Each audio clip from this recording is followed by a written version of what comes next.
Leero aba ADF bakedde ku kyalo kikuba jjinja ekisangibwa mu disitulikiti y'e Luweero mu maka ga Umaru Kabonge gye basanze nga yasima empuku eweza mita 13 nga kigambibwa nti gy'abadde azimbira bbomu.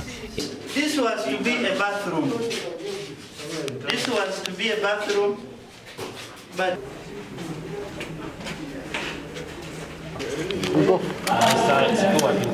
go.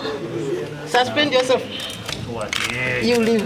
You know, when they are making this explosive, they are a small group that sacrifice itself.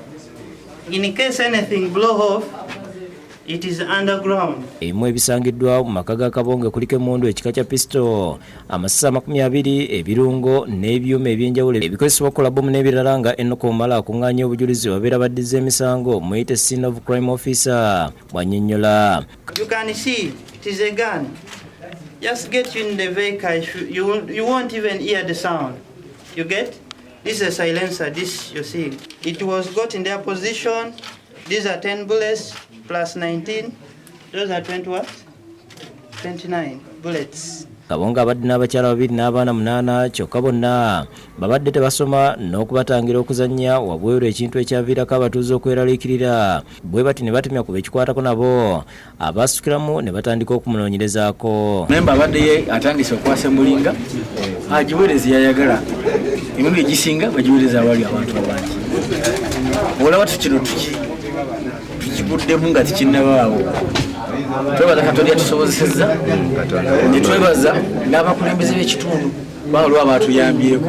Omu ku bakyala bategeeza nga babadde tebamanyi bikolebwa mu kisenge kino okuba bayali yabagaana okugendayo. Sina kyembimanyiiko tanka mbadde nkirabaawo ng'ekizimbe kye nze yangamba gena ayagala ayinza okukyusa okuteeka mu ttooyi oba okupangamu amazzi. Abudu Kivumbi defense w'ekyalo ategeeza nga enneeyisa ya Kabonge bwe badde yabatabula edda anti abadde ayagala nnyo eddiini ate nga tagenda mu muzikiti ogubadde kinyana mpindi ne waasula. Namulabako olunaku lumu waliwo na nsonga ya mwana we nti abuze. Nze lwe mulabako ne mugamba mukulu nga gwe sikumanyi nnyo n'angamba nkolera ggulu. Abatuuze bamwogeddeko ng'omu ku baweesi babadde beesiga ku kyalo era nga tabadde muntu w'abantu nnyo. Luweero dingi nga tumwekakasa kubanga yabikyako n'enzigi z'ewaffe. Omwami ontudde nga mulaba ng'ali mu bya olodingi ayikya enzigi akola bw'atyo naye nga badde musajja munnaddiini nnyo. Bamba bazuddewo ebintu ebikola ki ebikola bbomu. Eze badde ndaba mulabe wano nga mpitawo nga ndaba ayokya byuma bye. Kulayija akasiza okukwatibwa kw'abasajja 3 nga bakulembeddwamu Hakiba Abdallah Kabanda eyakwatibwa mu bitundu by'e Katooke nga 11 omwezi ogwokusatu omwaka guno mu misango gye gimu. Yawebwa ekisonyiwo n'ateebwa naye omukozi w'ebyambyone nga bw'atabonerera wuuyo era tubimukwatiddemu.